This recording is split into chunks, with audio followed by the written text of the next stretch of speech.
Inspiring your future。AI 喺呢幾年嘅普及性就越嚟越多啦。咁我諗喺個人嘅層面，大家都會用咗好多 AI 嘅工具啦。咁但係當我哋去講到喺個企業上面嘅 AI 應用，我哋唔能夠唔提及就係成個企業嘅一個整體嘅策略同埋一個方向啦。喺企業去應用 AI 之前咧，其實先要睇一睇喺企業自己本身個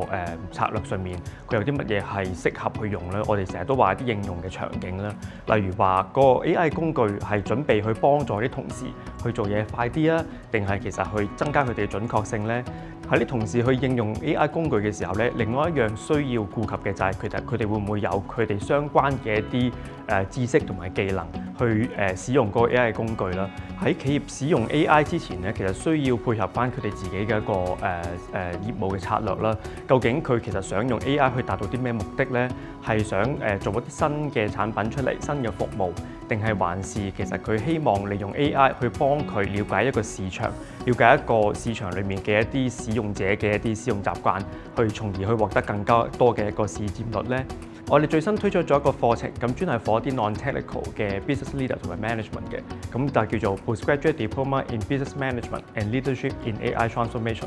裡面涵蓋嘅有 business strategy、marketing、operations、people management、change management 同埋 innovation，咁可以協助到大家喺企業上面點樣更加去創新。